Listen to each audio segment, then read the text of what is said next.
अस्सलाम वालेकुम नाज़रीन, अगर हम आज से सिर्फ 1000 साल पीछे चले जाएं तो जहां आज चीन है, इस जगह मुख्तलिफ छोटे छोटे कबीले आबाद थे। ये लोग खाना बदोश थे जो अपने लिए किसी मुनासिब जगह का इंतखाब करते थे और फिर वहां जिंदगी गुजर बसर करने चले जाते।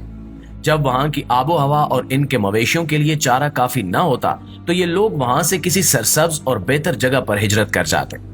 इन कबीलों के अपने अपने सरदार थे और हर कबीला सरदार के मातहत होता था।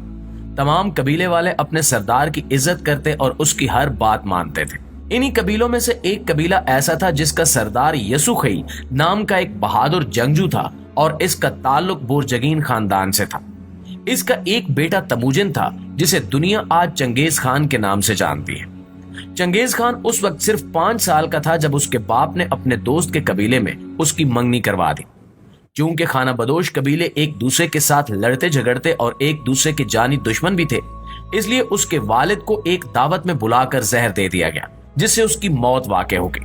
कबीले में जो बागी लोग थे उन्होंने यसुखई के बेटे यानी चंगेज खान के खिलाफ बगावत कर दी कि इस 5 साल के बच्चे को हम अपना सरदार नहीं मानते। उन्होंने चंगेज खान और उसके घर वालों को कबीले से अलग होने का हुक्म दिया, लेकिन कबीले से बगावत करने वालों को यह मालूम था कि तमुजिन यानी चंगेज खान बड़ा होकर कहीं हमसे बगावत का बदला ना ले, लिहाजा उन्होंने उसे कत्ल करने के मंसूबे बनाना शुरू कर दिए। चंगेज खान कई महीनों तक उनके हाथ ना आया और वो मुसलसल उसकी तलाश में फिरते रहे। वक्त गुजरता रहा और चंगेज खान बड़ा होता रहा। आखिरकार जो उसकी जान के दर पे थे उन्होंने उसको पकड़ लिया और जंजीरों में जकड़कर अपने साथ ले गए। एक दिन चंगेज खान किसी तरह उनकी कैद से निकला और घर वालों को ढूंढता हुआ उनके पास पहुंच गया। उसने अपनी मंगेतर को वापस लाने का फैसला किया, लेकिन कुछ अरसा गुजरने के बावजूद दोबारा दुश्मनों ने उसे कत्ल करने के लिए ढूंढना शुरू कर दिया। उसके घर वालों पर यलगार होने ही वाली थी जिसका उसे पहले ही इल्म हो चुका था, लिहाजा उसने अपनी बीवी को एक छकड़े में छुपा दिया और खुद पास बहते दरिया की तरफ रवाना हो गया। चंगेज खान तो जान बचाकर भाग गया, लेकिन जिस तरफ उसने अपनी बीवी को रवाना किया था वो छकड़ा पकड़ा गया और वो उसकी बीवी को अपने साथ ले गए। चंगेज खान काफी अरसे के बाद अपने घर वालों का पीछा करते वापस लौटा तो उसने देखा कि उसकी बीवी घर में नहीं थी। उसने फैसला किया कि वो अपनी बीवी को वापस लाएगा, चाहे उसे कुछ भी करना पड़े। ऐसे में उसने अपने एक दोस्त से राब्ता किया जिसका नाम जमूका था। उसने पहले तो उसे खबरदार किया कि तुम एक औरत की खातिर जंग करोगे, लेकिन बाद में चंगेज खान के इसरार पर उसके दोस्त जमूका ने उसे अपने कबीले के सिपाहियों का एक लश्कर उसकी कमान में सौंप दिया और फिर ये अपनी बीवी को लेने चल पड़ा। उसने उनके कबीले पर यलगार की और ऊंची ऊंची आवाज में अपनी बीवी का नाम पुकारने लगा। ये खैमों की तलाशी लेते लेते अपनी बीवी तक जा पहुंचा, लेकिन उस वक्त उसकी बीवी को अगवा हुए 6-7 माह गुजर चुके थे और इसकी बीवी इस अरसे में हामला हो चुकी थी। उसने अपनी बीवी को लिया और वहां से घर लौटाया।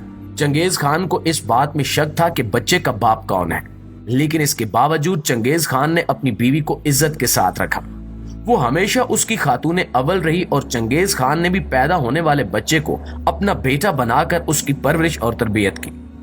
इस सिलसिले में उसने अपनी बीवी को कोई इल्जाम नहीं दिया और उसका बददस्तूर एहतराम करता रहा।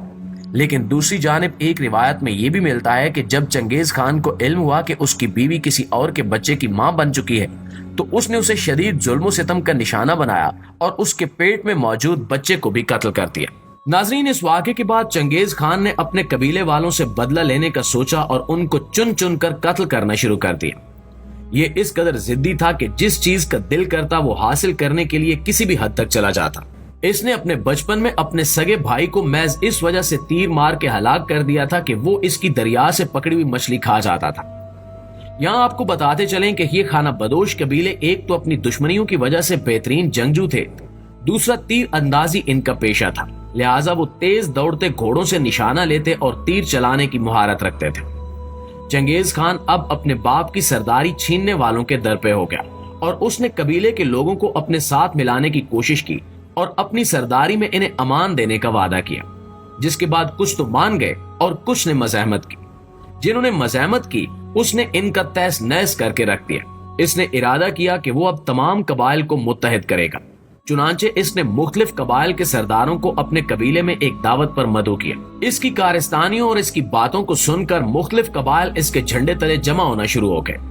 इसने इनसे कहा कि मैं तुम लोगों को ये पूरी दुनिया दूंगा, जैसे चाहो और जहां चाहो रहो اور جو چیز تمہیں اچھی لگے اسے حاصل کرو۔ لیکن یہاں ایک مسئلہ تھا، اور مسئلہ اس کے بچپن کا دوست جموکا تھا جو دوسرے قبیلے کا سردار تھا۔ چنگیز چاہتا تھا کہ تمام قبیلوں کی سرداری میرے پاس ہو، لہٰذا چنگیز نے اپنے دوست جموکا کو اپنی سرداری تسلیم کرنے اور اس کے تابع ہو کر لڑنے کے لیے پیغام بھیجا اور لکھا کہ اس قوم کا مقدر میں ہوں اور میری کمان میں تم لڑو، تمہارے لیے اچھا ہوگا، ورنہ دو سورج ایک ساتھ نہیں چمک سکتے۔ اس کی اس بات پر جموکا نے جواب دیا کہ میں وہی ہوں جس کی مدد سے آج تم اس مقام پر ہو، اور یاد کرو وہ دن جب تمہاری بیوی کی واپسی کے لیے میں نے تمہاری مدد کی اور تمہاری سرداری واپس دلوانے کے لیے بھی میں تمہارے ساتھ کھڑا رہا، لیکن آج تم مجھے دھمکی دے رہے ہو۔ اگر تم میرے ساتھ پنجہ آزمائی کرنا چاہتے ہو تو یہ تم کر گزرو۔ چنانچہ چنگیز نے اپنی فوج کو جموکا کے ساتھ جنگ کے لیے تیار کیا، اور اب بچپن کے دونوں دوست ایک دوسرے کے جانی دشمن بن چکے تھے۔ کہا جاتا ہے کہ ان دونوں نے بچپن میں ایک دوسرے کے ہاتھ پر خون بہایا، اور پھر دونوں نے ہاتھ سے ہاتھ ملایا اور ایک دوسرے سے کہا کہ آج کے بعد ہم ایک دوسرے کے خونی بھائی ہیں۔ یہ بھی کہا جاتا ہے کہ وہ ایک تھالی میں کھاتے تھے اور ایک ہی بستر پر سوتے تھے۔ مگر اب فیصلہ کن جنگ شروع ہو چکی تھی۔ پہلے تو دونوں طرف کے سپاہی دیدہ دلیری کے ساتھ ایک دوسرے سے لڑتے رہے، لیکن نتیجہ جموکا کی گرفتاری کی صورت میں نکلا۔ چنگیز خان اس کو اپنے خیمے میں لے گیا اور وہاں اس کو کھانا کھلایا اور اپنے دوست سے پوچھنے لگا کہ اگر میں ایسے تمہارے پاس گرفتار ہو جاتا تو تم میرے ساتھ کیا سلوک کرتے؟